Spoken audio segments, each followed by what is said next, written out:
explico qué es lo que les he puesto en la plataforma. Por los momentos solo verán que están los manuales de la unidad 5 y el manual de la unidad 6, no hay mucho más. Les cuento un poco qué es lo que vamos a hacer. Hoy les quiero explicar la unidad 6. Considero que es básico que miremos primero, conozcamos cuáles son los elementos descriptivos de los esquemas eléctricos, ¿de acuerdo? Entonces, la clase de hoy va a estar basada principalmente en que entendamos los distintos elementos y analicemos sobre unos planos que yo les voy a dar ahora después, pues los distintos elementos y cómo están funcionando en ese plano, ¿vale? Cómo están relacionados, qué es lo que hemos representado, etc. ¿De acuerdo?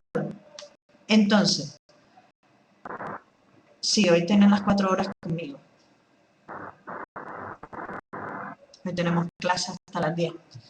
Seguramente acabaremos un poquito antes. El examen, con sinceridad se lo digo, no lo he corregido. Estoy dejando ir un poco. Pero creo que sí que los miré un poco por encima, sin parar a detenerme, y creo que ninguno suspendió. O sea, que los aprobados están aprobados, lo que no sé con qué nota. Vale, el micro de Emilio ya lo silencio.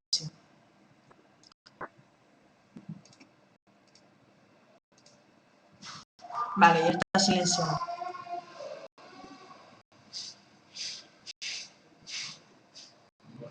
Bien, entonces, lo que estábamos diciendo.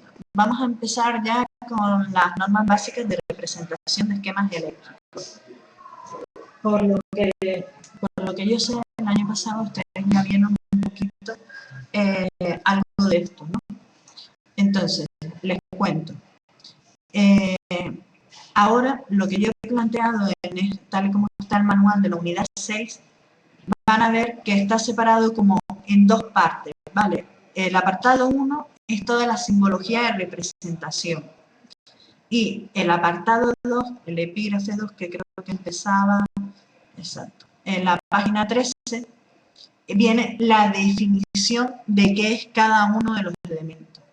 Entonces, antes de empezar con la parte de descripción, vamos a hacer primero la definición de los distintos elementos, ¿de acuerdo? Ya después veremos cómo lo representamos y será justamente, yo supongo que lo que es definición estaremos la primera parte de la clase y en la segunda parte de la clase ustedes harán los ejercicios les digo, les daré planos y ustedes los tendrán que ir analizando, diciéndome los distintos elementos, qué partes son las que tenemos y bueno, y hacer una representación esquemática de los mismos, ¿vale? Bien, les explico. Vamos a ver lo que son los distintos elementos. El primer elemento que vamos a ver es el contactor. ¿Saben lo que es un contactor? El año pasado algo les explicó ya Pedro.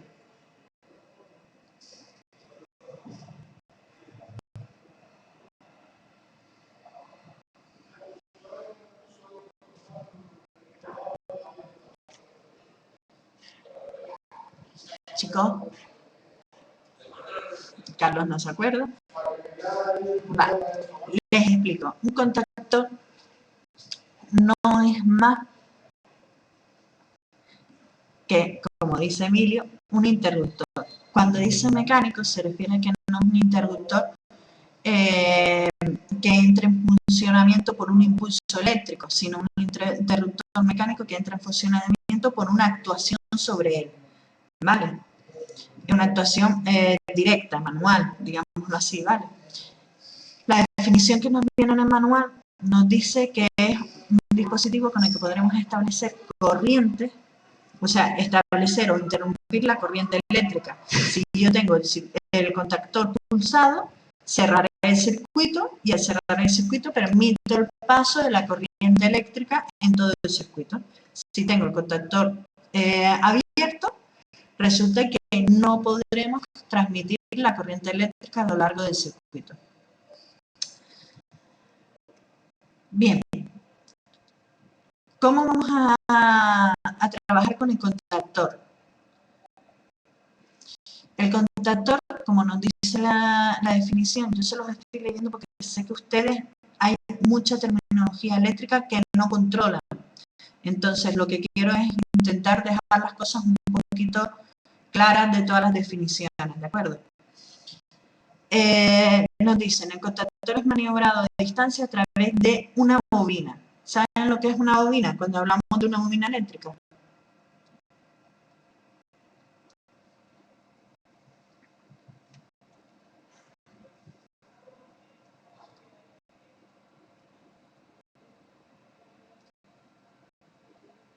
Vale, lo que acaba de poner la definición de Emilio, ¿vale? Simplemente tenemos un sistema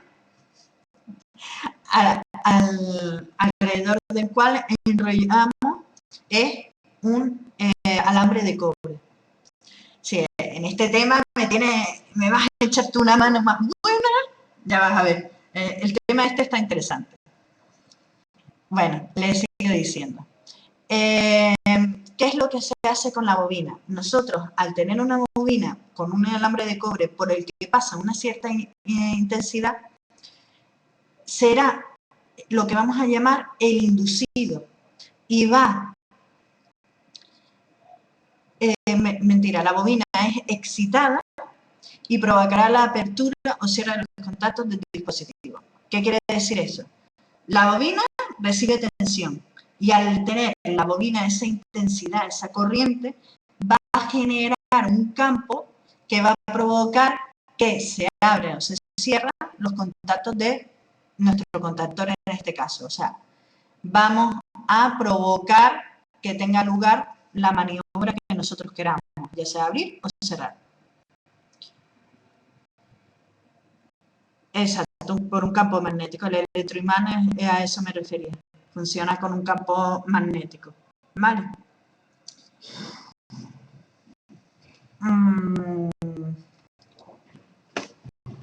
Vale. Para ver la simbología del contactor, nos vamos a de las primeras páginas. Si no me equivoco, lo tenía por aquí.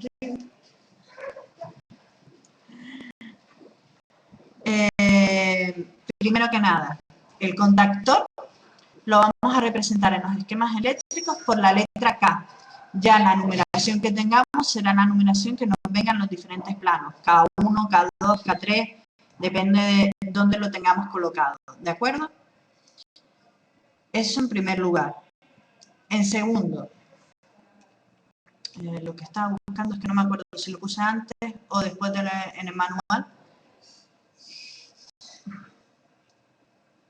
No, estaba justo después. Miren, esto que venía aquí es justamente un contactor. Aquí lo que pasa es que al actuar sobre el cuadradito este que tenemos aquí, el esquema eléctrico, lo que nos viene a decir es que provocaremos y actuaremos sobre distintos interruptores, que son cada una de las líneas que tenemos aquí abiertas. Entonces, por ejemplo, al llegar la señal, si el interruptor está normalmente abierto, que lo veremos representado en los planos como NA, N mayúscula, A mayúscula, normalmente abierto, pues al actuar sobre el contactor, ¿qué haremos con esos interruptores? Cerrarlo.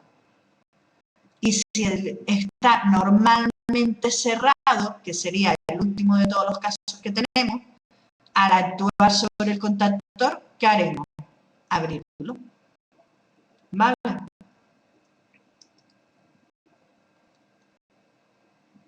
¿Han entendido el esquema del contactor?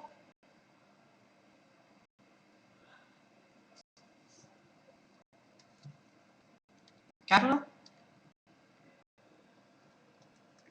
De acuerdo. Sobre el contactor, no me acuerdo qué más venía aquí, que les escribí.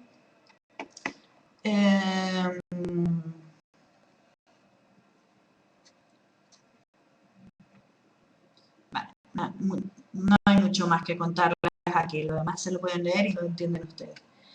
Vale, interruptor automático o disyuntor.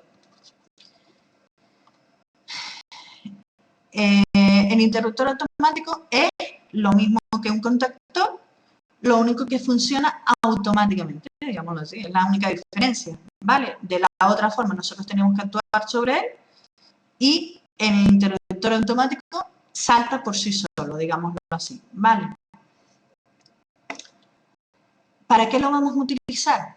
Cuando tengamos un funcionamiento anómalo de la instalación. Por ejemplo, tengo una sobretensión o una sobreintensidad, pues le mandamos una señal a nuestro interruptor automático y me interrumpe el paso de la corriente eléctrica, ¿de acuerdo? Por ejemplo, si el circuito estuviera totalmente cerrado, detectaríamos esa sobretensión y 10 minutos tarda. Ah, vale, que te vas un momentito, no te preocupes, Emilio. Venga, entonces al actuar sobre el interruptor automático, ¿qué es lo que hacemos? Pues cerramos todo el circuito. Esto lo hemos visto en todas las casas, ¿vale? La palanca.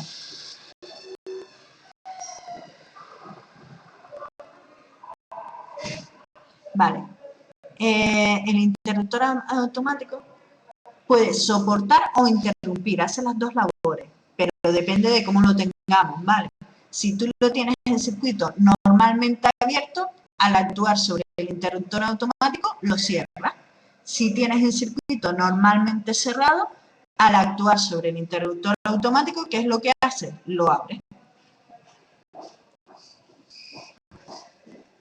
¿He respondido a tu duda, Carlos?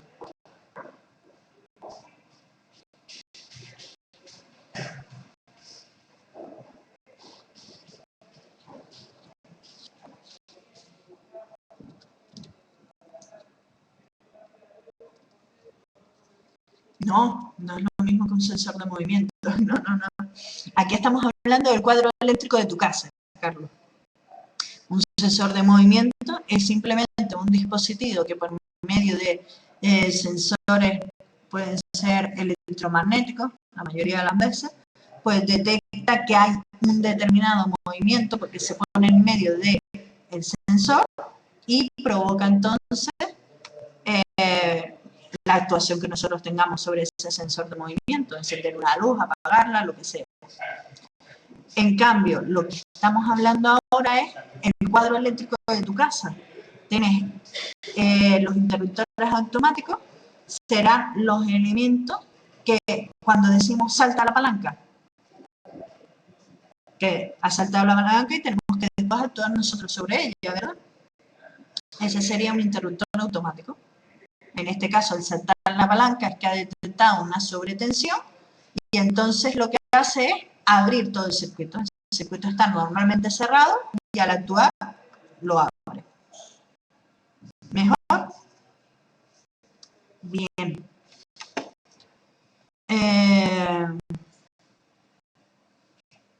Se utiliza como su nombre. Entonces, un ejemplo es la palanca. Sí, exactamente. Cualquier palanca de la casa. Cuidado que hay distintos tipos de palanca.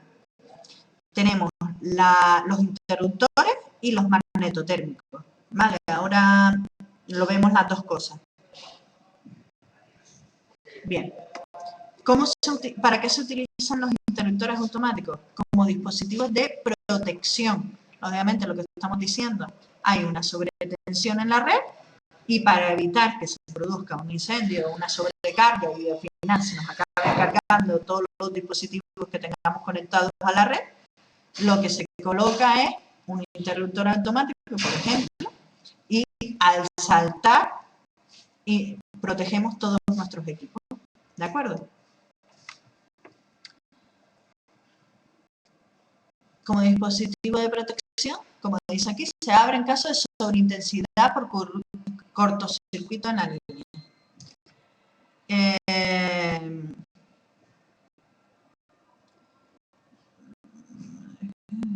Vale. Aquí lo pone el ejemplo que les puse antes de la vivienda. Fíjense en la representación. ¿Alguno de ustedes sabe por qué son 3 líneas?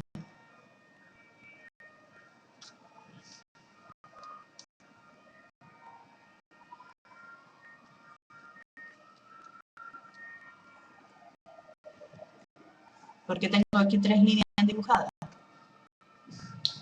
Fase, neutro y toma tierra.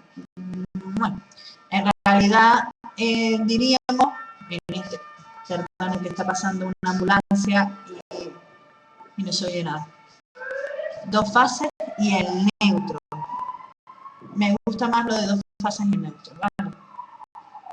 En realidad incluso podríamos decir 3 fases. El neutro normalmente, ahora lo veremos en un esquema, hay veces que ni siquiera está relacionado. Depende de cómo lo tengamos unido. Habrá que verlo en el esquema. ¿De acuerdo?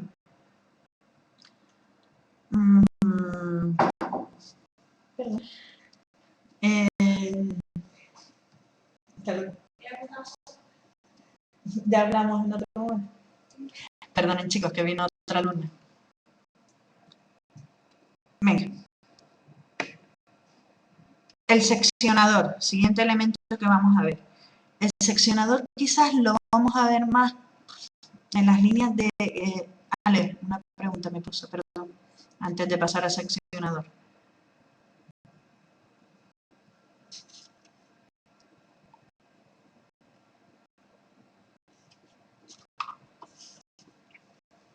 Vale, ¿cómo se representaba el interruptor, el que acabamos de ver?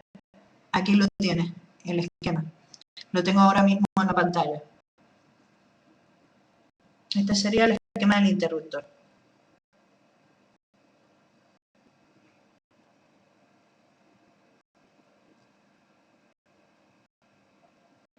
Viene definido por la letra Q, actuamos sobre él y según como tengamos representados los interruptores, pues abriremos o cerraremos.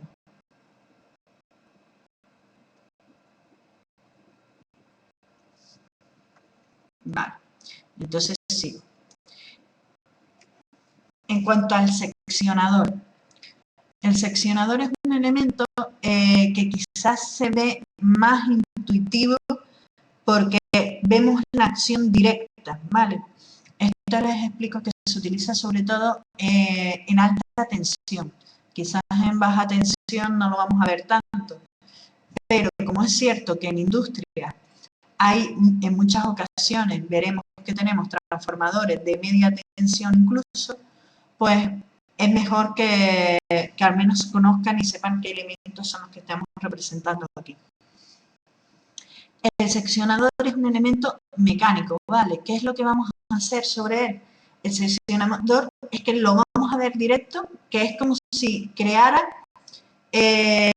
abriera la línea directamente. Si lo abrimos, es como, vamos a ver, por ejemplo, aquí en este dibujo, es que no se ve del todo. Al actuar sobre el seccionador, esta palanquita que tengo aquí en la mano, ¿vale? Se separará del circuito, ¿vale? De la barra. Y al estar separada, si actúo sobre él y la abro, nosotros lo vemos físicamente que se ha quedado separado. Pues al estar separado, no se puede transmitir la corriente, no tengo el circuito cerrado.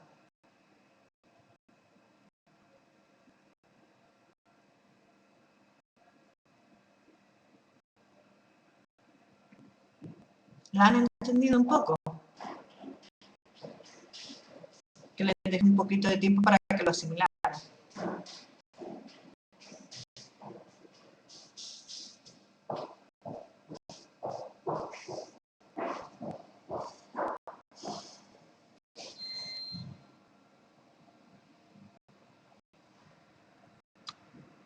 Ale me está haciendo una pregunta. Es como un elemento que al abrirlo o cerrarlo permite el paso de la corriente. Exactamente. A modo de resumen es lo que acabas de decir. Lo único que lo vemos físicamente, ¿vale? En los interruptores es lo mismo, un elemento que al abrirlo o cerrarlo permite el paso de la corriente, pero no lo vemos nosotros físicamente porque es por medio de campos magnéticos, digamos así. En cambio, con el seccionador es que lo vemos físicamente. De hecho, se oye hasta un clac cuando se abre. Cuando abrimos un seccionador se oye perfectamente, al igual que al cerrarlo. ¿De acuerdo?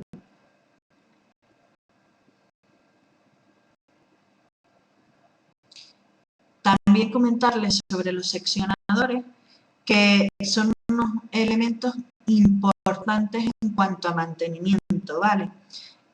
Dado que son piezas mecánicas, en esta zona de aquí, en la zona en la que, digamos así, están unidos el punto por el que giran, hay que tenerlo bien limpio, ¿vale?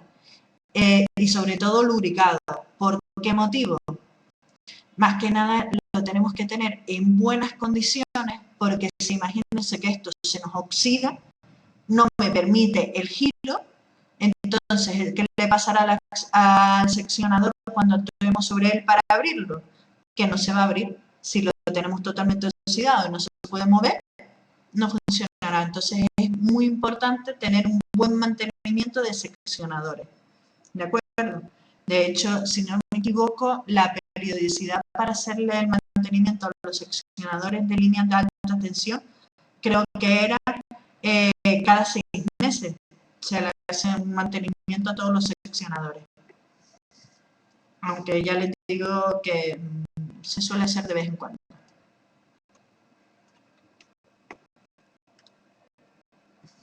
Vale.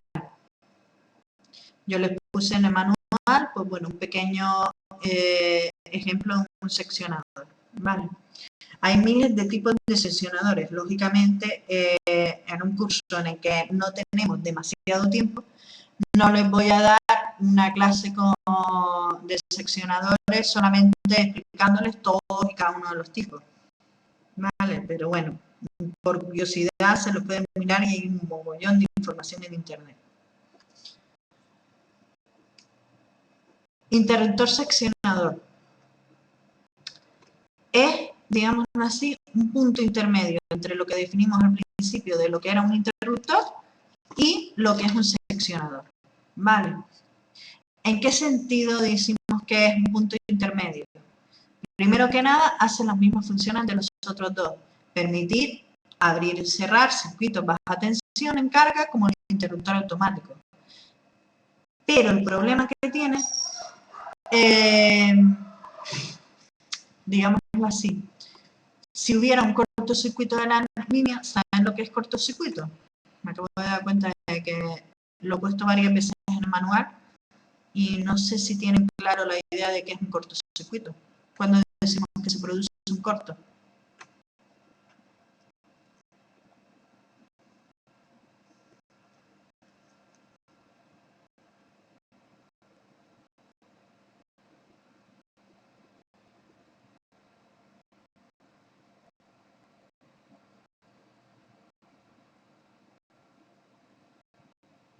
Carlos dice que un cortocircuito es cuando se corta la corriente. Cortocircuito.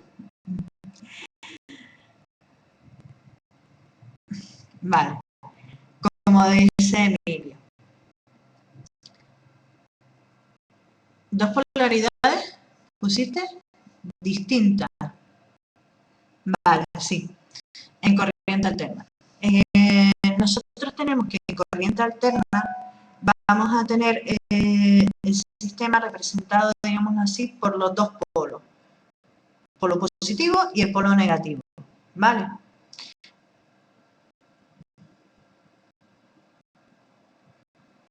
Sí, lo único es si se produce tierra en corto, ya mala señalización de eso. Bien, ¿qué era lo que les estaba diciendo? Eso. Nosotros teníamos el cortocircuito. Resulta que vamos a unir el polo negativo con el polo positivo. Imagínense, por ejemplo, una batería, ¿vale? Saben que la batería tiene su polo positivo y su polo negativo. Yo llego con mis pinzas y hago con un mismo cable uno polo negativo y polo positivo. Ahí lo que estoy haciendo es crear una buena chispa, ¿vale? Se producirá un pequeño arco eléctrico y depende de eso, pues, una buena electrocución, más o menos.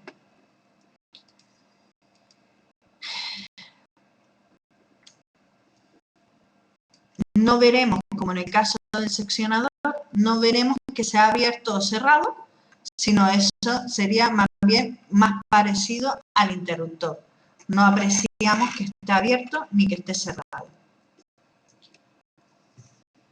No actúa como función de protección en el interruptor seccionador, por lo que no puede sustituir al interruptor automático. ¿Qué quiere decir eso? Que tendremos que poner interruptor automático y un interruptor seccionador. Las dos cosas, no podemos poner el uno y el otro no. ¿De acuerdo? Hay que poner las dos.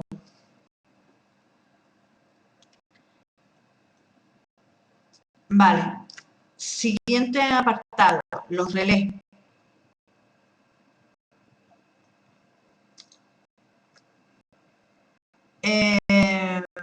Los relés, bueno, como todos los dispositivos, lo primero que nos dicen es que está en la norma, en la representación.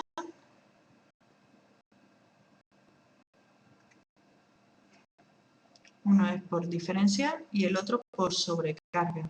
Si por diferencial hablaríamos de que es un elemento de protección, perdón, de sobrecarga diríamos que es un elemento de protección, y por diferencial, en este caso, simplemente actuaría, nosotros le damos una diferencia de tensión y entonces actuamos diciéndole, ábrete o ciérrate.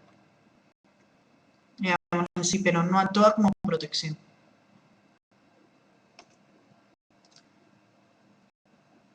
Bien, vamos al siguiente apartado, con los relés. ¿Qué es un relé? ¿Han visto alguna vez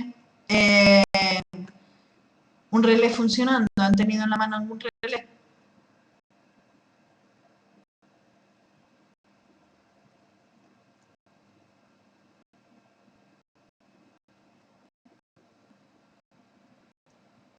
Chicos.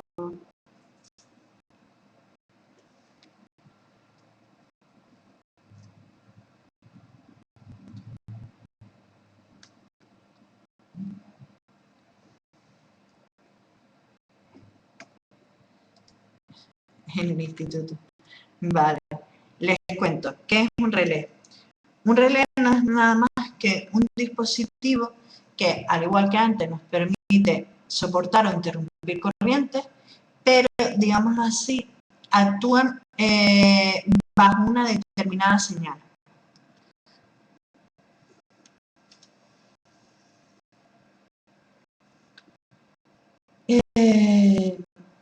¿Cómo lo podríamos hacer esto?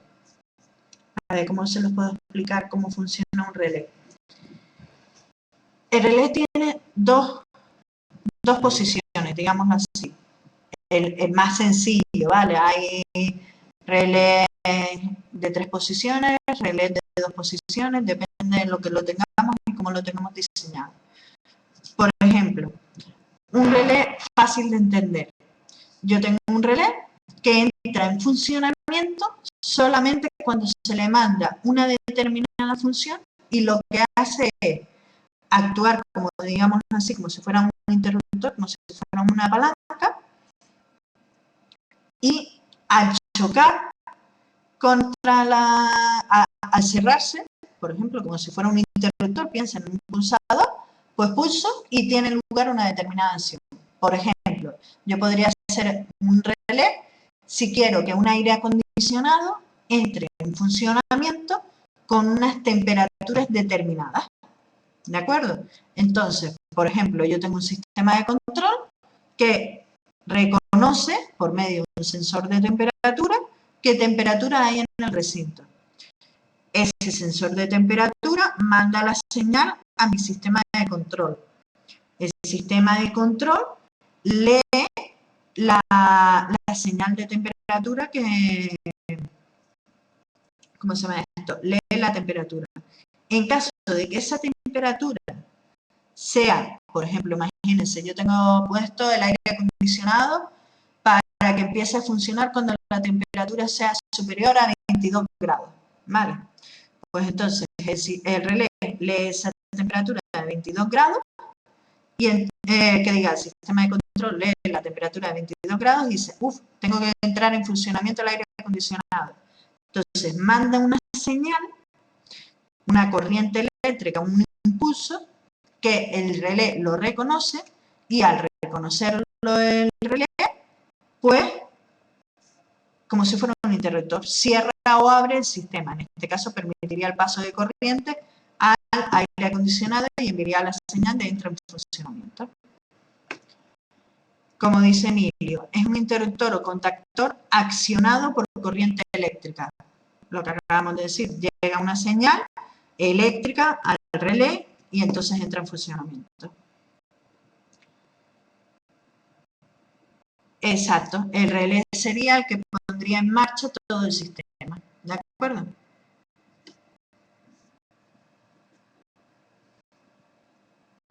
Resumiendo, viene a ser un interruptor que cuando le damos una pequeña pulsación, cambia de posición de una a otra. Y si, por ejemplo, lo tengo cerrado, le doy corriente eléctrica, se abre. Le doy otra vez corriente eléctrica, se cierra. Otra vez corriente eléctrica, se abre. Vale, digamos así que en resumen es como funcionaría. Ese sería un relé todo o nada.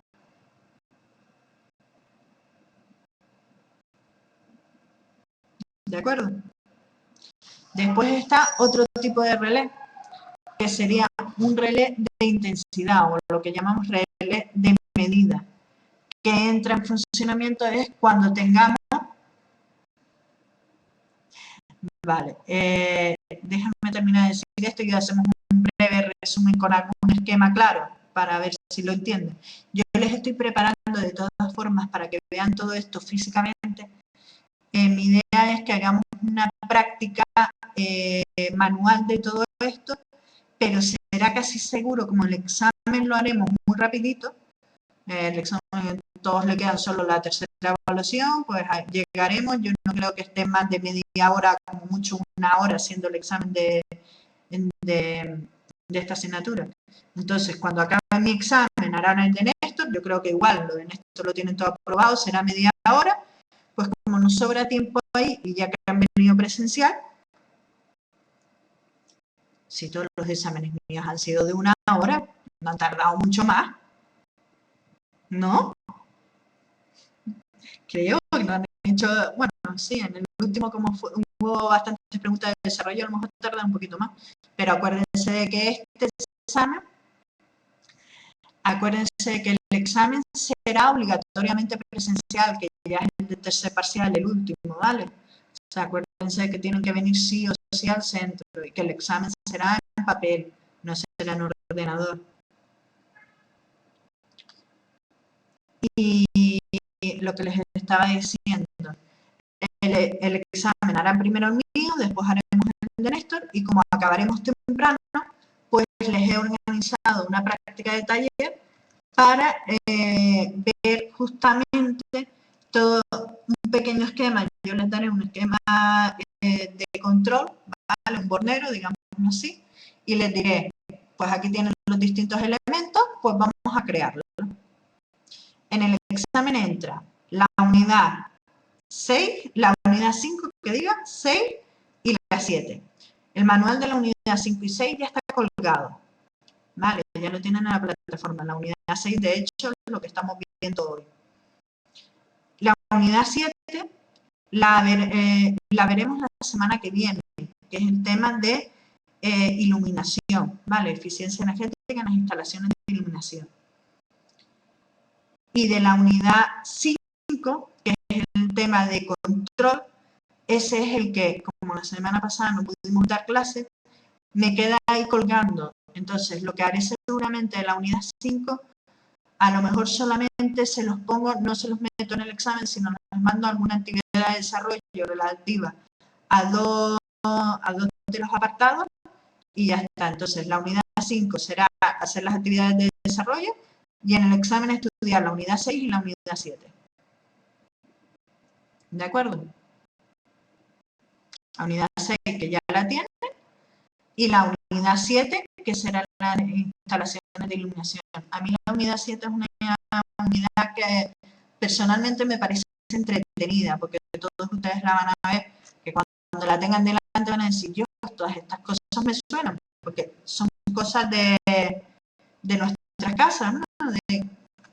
que estamos más acostumbrados a oírla, que es un bombillo incandescente, que es una, cómo se mide la cantidad de luz, pues bueno, es una unidad bastante entretenida, ¿de acuerdo?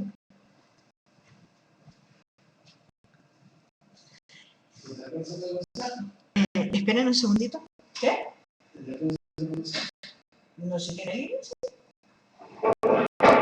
No sé, lo único que yo estoy dando clase aquí. Que estoy dando clase, que no hables muy alto.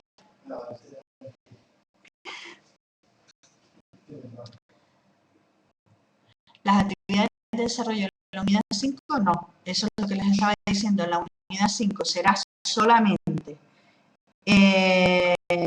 las actividades, ¿vale? De la unidad 6 habrán actividades que serán básicamente lo que hagamos hoy de planos, de interpretación de planos, y de la unidad 7 será la de lo que también les marque ejercicios y entrará en el examen, ¿de acuerdo?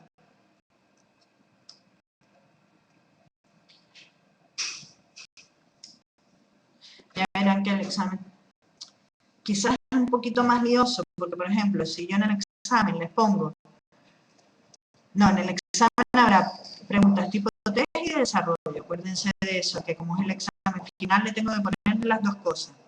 Lo único que a lo mejor les hago el examen mayoritariamente tipo test y las preguntas de desarrollo, por ejemplo, que sean de la unidad 6, en plan de les pongo un esquema, como por ejemplo este que tengo por aquí abajo, ¿vale? Les pongo el esquema de la cámara frigorífica esta y les digo, interpretar el esquema, con lo cual ustedes me tendrían que decir cuándo están en funcionamiento, cuándo están paradas, qué tipo de elementos tengo, por ejemplo, les puedo decir cuántos seccionadores tengo, cuántos interruptores tengo, ¿vale? Y entonces ustedes que me los tengan que ir enumerando cada uno de ellos, ¿vale? Entonces esta podría ser perfectamente la actividad práctica para el examen. Sí, de las 6 y de las 7 habrán actividades que sí entran en el examen, la actividad de la unidad 5 no entrará en el examen y en el examen habrá preguntas tipo T de la unidad C, de la unidad 8, básicamente, y de la unidad, perdón, de la unidad 7 y de la unidad 6, y preguntas de desarrollo de la unidad 6. Las preguntas de desarrollo de la unidad 6 serán las preguntas relativas a perfectamente esto, un esquemita y que ustedes tengan que desarrollar, ¿de acuerdo? ¿Me han entendido, chicos?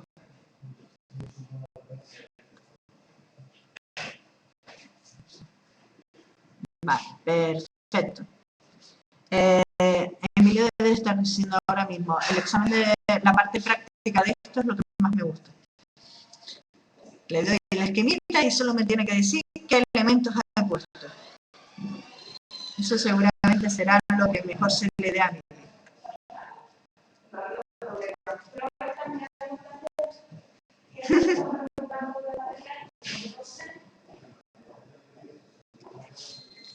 Vale, me iba a aquí con el relé.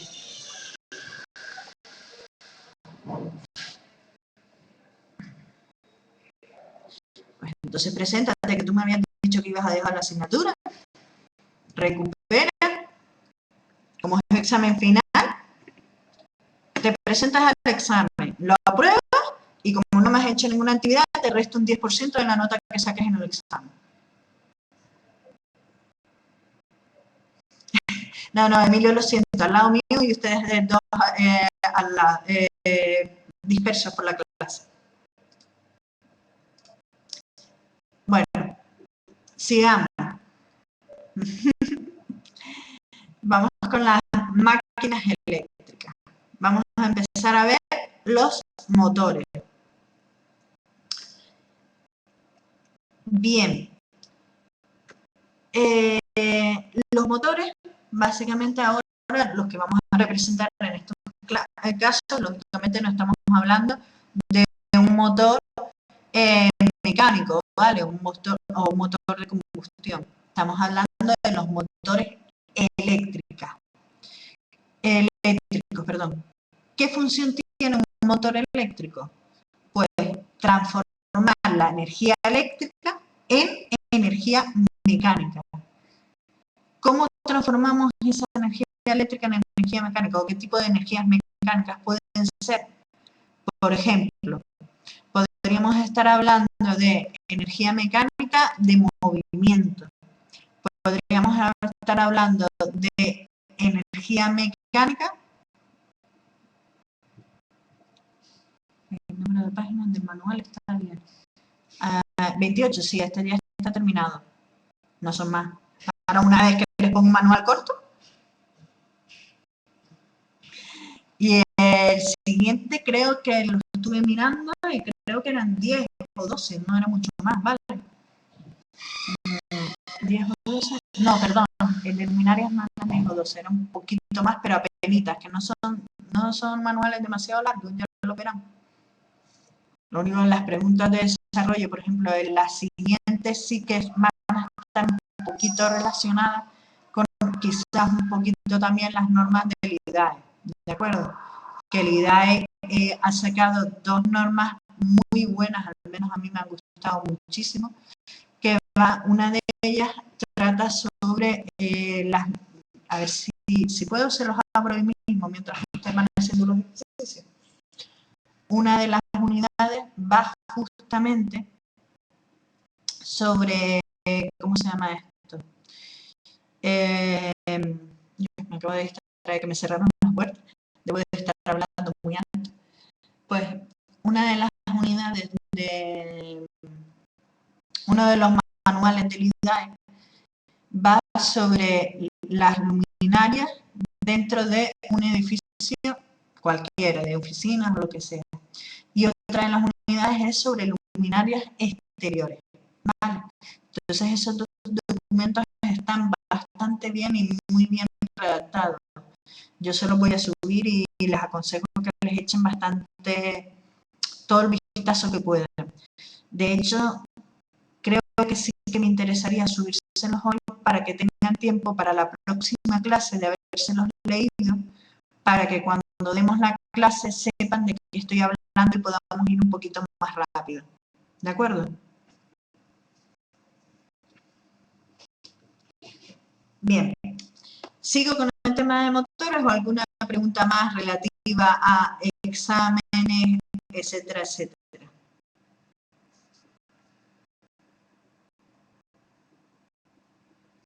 Vale. Venga. Seguimos. Pues los motores, les estaba diciendo entonces. Definición de motor. Pues es una máquina que me transforma la energía eléctrica en energía mecánica. La energía mecánica. ¿Cómo la definimos la energía mecánica? Pues cambio en la velocidad. Por ejemplo, eso sería una energía mecánica. Estaríamos aplicando en ese caso un incremento de energía cinética, si estuviera aumentando la velocidad, por ejemplo, acelerando algún dispositivo. Podría ser cambios de posición. En ese caso hablaríamos de energía potencial, ¿de acuerdo? Cambios de energía mecánica, pero en este caso de dirección, provocar un giro determinado, por ejemplo.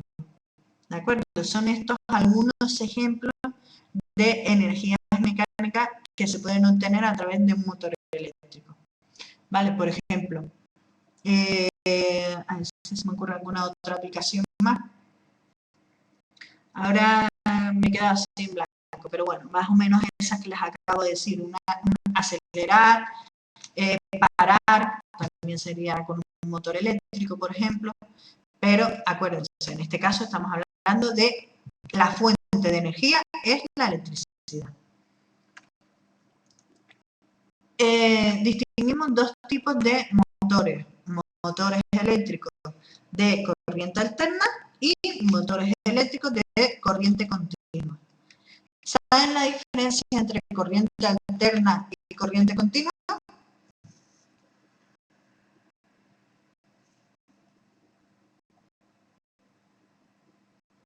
Y Emilio dice, sí. Los demás,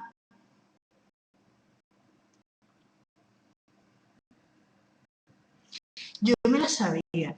¿Hace cuánto que te la sabías, Carlos? Venga, a repescar. ¿Qué es corriente alterna y qué es corriente continua? El último año de instituto. Tú en el último año de instituto, ¿qué tenías? Tenías tecnología, ¿no?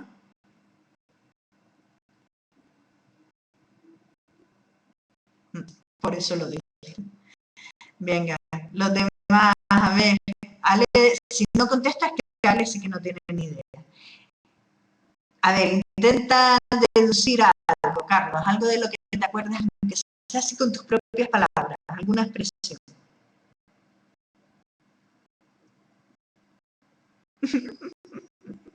Sí, Ale, es fácil. Yo también me quedaría callada si no tuviera ni idea. Y además que ya son 2 años juntos.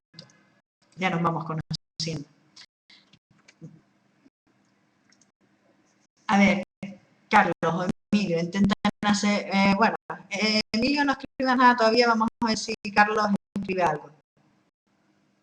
Claro, tú vienes de letras, Ale, que yo eso no lo entiendo, por eso no te he chucho tanto, y por eso estoy... definiciones básicas las estoy intentando comentar. Si hay alguna palabra que tú veas que está escrita y que no entiendes, pregúntala, ¿vale? Porque hay muchas cosas que a lo mejor, como nunca lo has tocado, te suenan a chino.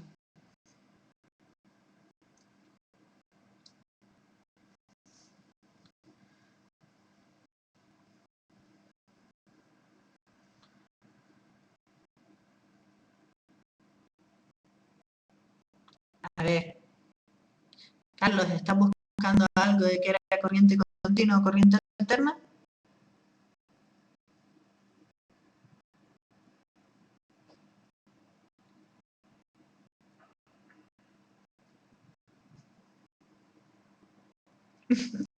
No se acuerda, Carlos.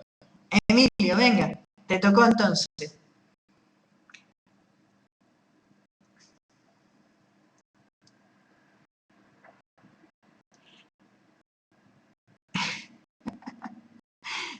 Vale. Fíjense, la alterna, como dice...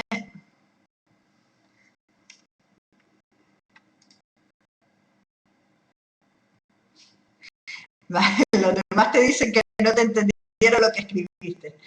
Nada, les voy a explicar qué fue lo que les ha intentado explicar ahí Emilio, ¿vale?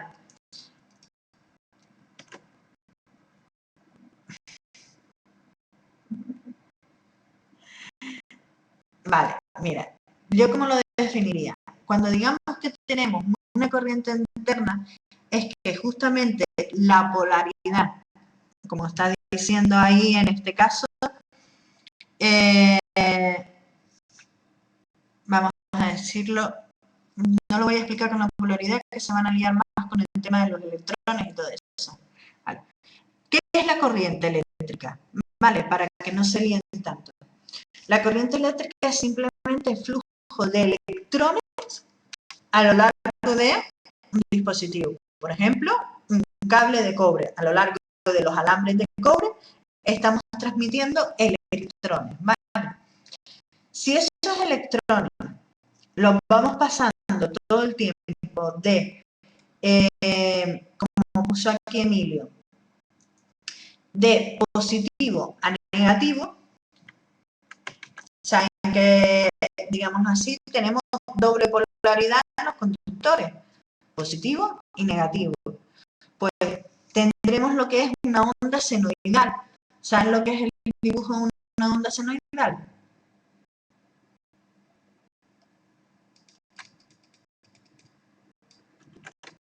¿Saben lo que, cuando digo onda senoidal, saben a qué me refiero? Okay. como una S acostada. Buena definición la de Emilia. Básicamente es, esto sería una onda senoidal, ¿vale? Entonces, la corriente alterna es la que se transmite variando todo el tiempo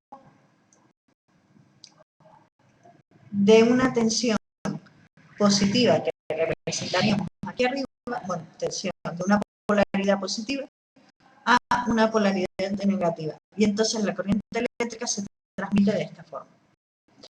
¿Qué es lo que se consigue al transmitir la corriente eléctrica así? Pues poder transmitir mayor cantidad de energía, o de corriente eléctrica en este caso, ¿vale?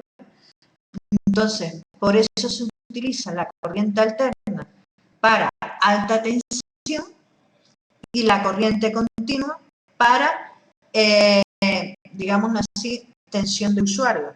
Por ejemplo, el cargador de un móvil funciona con, bueno, el cargador de un móvil. Un móvil funciona con corriente continua. Y el cargador no es más que un transformador que me transforma la corriente alterna en corriente continua.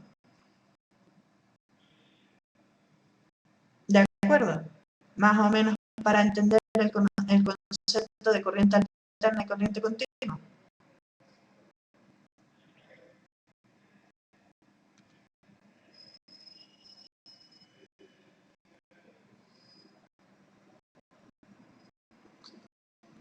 Chicos, sí.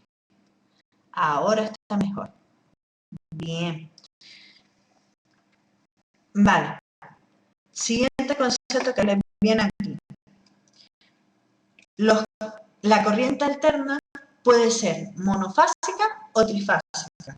Ya si no sabían lo que era corriente alterna, dudo que sepan a qué se refiere cuando decimos monofásico y trifásico. Vamos a representarlo para que lo vean. Yo diré que tengo corriente monofásica si lo que tengo, no me acuerdo si aquí tenía un ejemplo, este trifásico.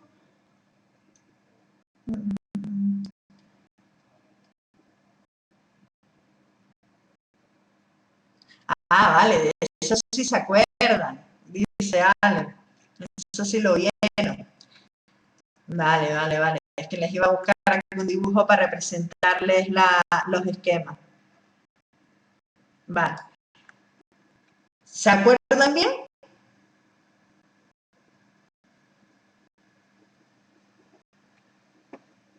Tengo la fase, tengo el neutro. Por ejemplo, si pusiera un motor monofásico, lo podría representar así. He cogido de la fase, este sería el neutro, esta sería la fase, pues conecto mi motor a la fase, al neutro, y la toma de tierra podría estar representada así, por ejemplo. ¿Bien? Está hecho a mano como siempre, pero más o menos se entiende, ¿no? Vale, entonces, bueno, una cosa menos para repasar.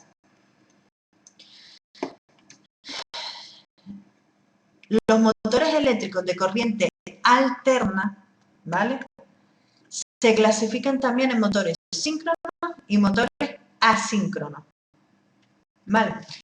Básicamente, al decir síncronos y asíncronos, nos estamos refiriendo a la velocidad de giro del motor. El motor estará en constante movimiento cuando esté funcionando,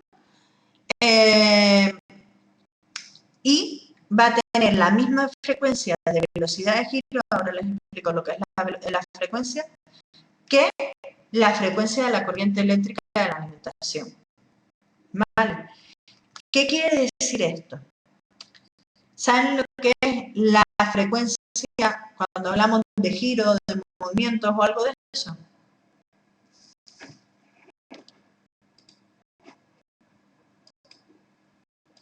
Se lo voy a explicar con una onda para que lo vean. ¿Vale? Por ejemplo, si yo tengo una onda de esta forma, la onda es periódica, ¿verdad? Se está repitiendo constantemente la misma forma de onda, aunque en el dibujo no lo parezca. Entonces, ¿qué es lo que tenemos aquí? A ver, sería en este caso hasta aquí.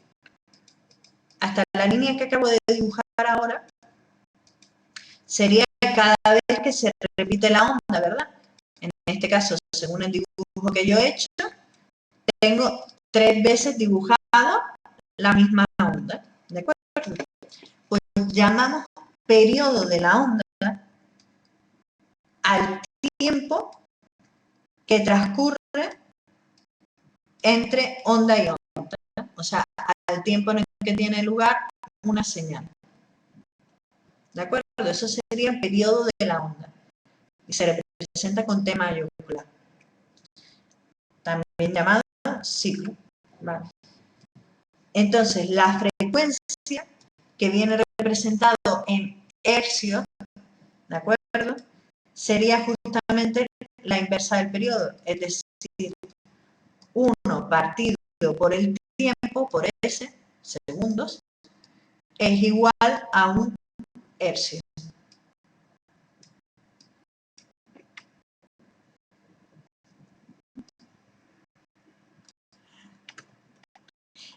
Carlos está contento porque va refrescando.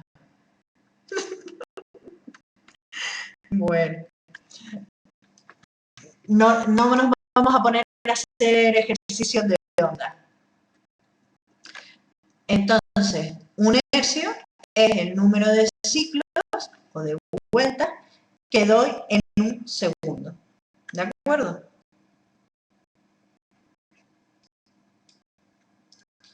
¿De acuerdo, chicos? Más o menos entendido el concepto de frecuencia. Entonces, ¿qué es lo que nos está diciendo de que el motor sea síncrono? Corriente eléctrica. Ya hemos visto con este ejemplo, si tengo corriente alterna, lo que sería, en el caso de la corriente, de casa 50 Hz. Vale. Bueno, lo que les estaba diciendo, la corriente eléctrica, en el caso en el que tengo representado aquí, en este dibujito que ven aquí delante, tendríamos, ¿qué era lo que les iba a decir? Vale. Ya sabríamos definir para la corriente eléctrica, en este caso de alterna, cuál es la frecuencia. Si yo les diera datos, podrían definirla perfectamente. Se repite cada 5 segundos. Pues eso quiere decir que 1 partido 5, 0,2 hercios tengo yo, 0,2 ciclos por segundo. ¿De acuerdo? Entonces, ¿qué me está diciendo eso? Que el motor, la parte mecánica del motor, se va a mover de tal forma que dará 0,2 vueltas, digamos así, en 1 segundo. O dicho de otra forma, daremos 5 vueltas, una vuelta entera en 5 segundos, en este caso, en el ejemplo que les he puesto. ¿De acuerdo? ¿Lo han entendido y comprendido lo que es? ¿Por qué decimos que es síncrono?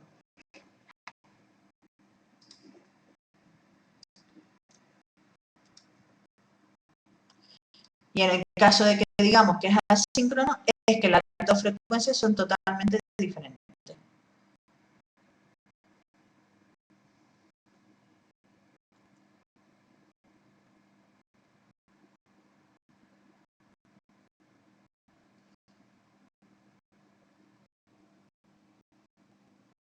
¿Lo entendí, Carlos?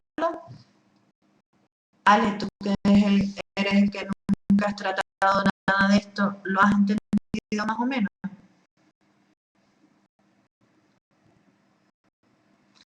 Vale, pues entonces seguimos. Ya tenemos entonces que saben identificar por qué decimos que un motor sea de corriente continua o de corriente alterna. Sabemos identificar si el motor es monofásico o trifásico. Y ahora mismo acabamos de definir que el motor sea síncrono o asíncrono. ¿Vale? Fíjense bien en los tipos de motores, ¿de acuerdo?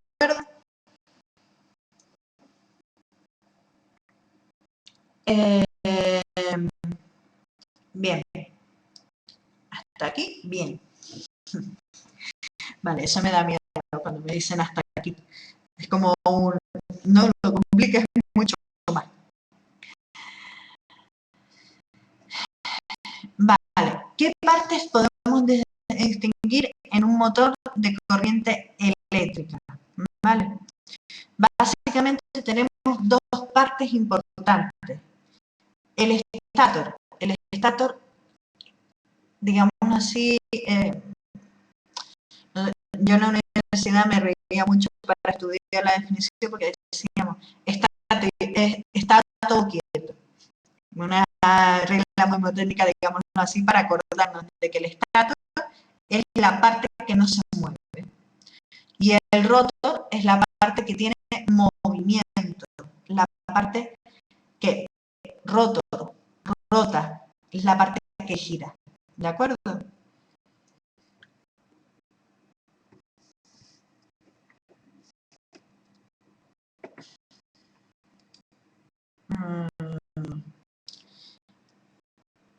Al recibir corriente, el estator, perdón, al recibir corriente eléctrica, el estator, ¿qué es lo que nos va a pasar?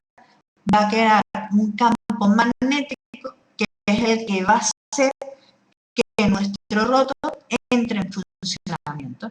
Entonces el rotor empezará a girar, girará el eje del motor y al girar el eje del motor, ¿qué es lo que tendremos? Pues depende de dónde tengamos acoplado ese eje, pues obtendremos un determinado tipo de movimiento. ¿De acuerdo? Más o menos han entendido este concepto.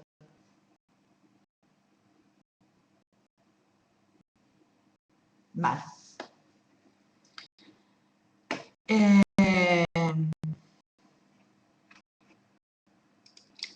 Aquí tienen el esquema de cómo representamos un motor.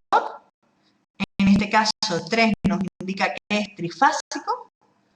Y el símbolo de, como dijo antes Emilio, que me hizo gracia, la S acostada, nos indica que está en alterna. Este sería un motor trifásico y en este caso nos dicen que es además, bueno, bobinado, eso no me hacía falta, un motor eléctrico.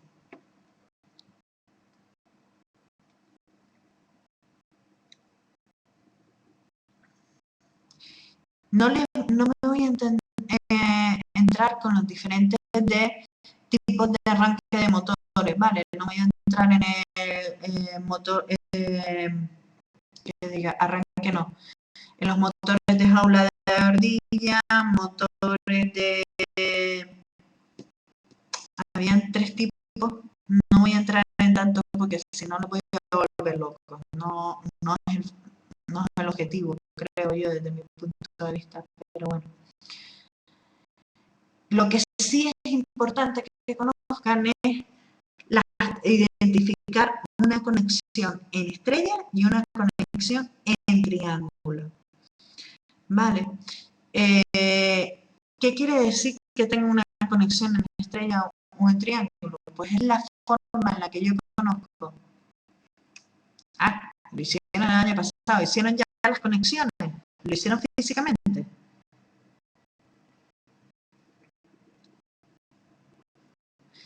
Perfecto. Una cosa menos. ¿Los demás se acuerdan?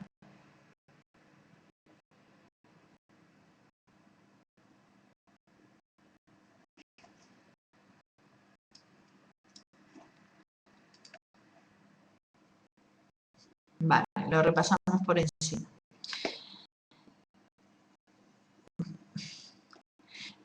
Emilio, ¿cómo se nota que a ti te gusta la electricidad y te acuerdas de lo que te explicó Pedro el año pasado? Bueno, también porque lo has visto mucho. Bien, vamos a ver, por ejemplo, la conexión en triángulo, ¿vale? Se le llama conexión en triángulo.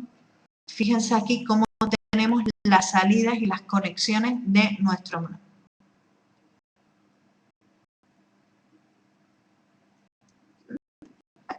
Qué bueno. Pues ves, hoy deberías de haber venido hoy presencial, Emilio, para que fueras tú el que estuvieras hablando y yo me quedo calladita. ¿Eso hubiera estado bueno? Bueno, sigamos, el motor trifásico. Yo, según cómo tenga las conexiones, según cómo tenga hechas las conexiones de entrada y de salida del motor, con las diferentes fases, pues voy a tener la relación de si están en estrella o están en triángulo. Fíjense aquí, yo aquí tengo la conexión, vamos a fijarnos, perdón, en la U, ¿vale? En la U1. Tengo la entrada al motor, ¿verdad? La salida del motor, digámoslo así, es que en este sistema, quizás si se los explico con un sistema de resistencias, lo van a ver mejor.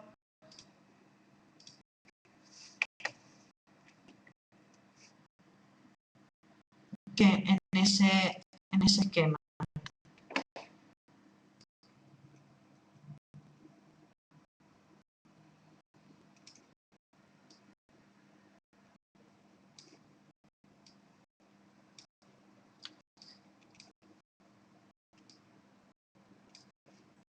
Vale. Les estoy preparando, digamos así, para poder explicarles ahora esta parte.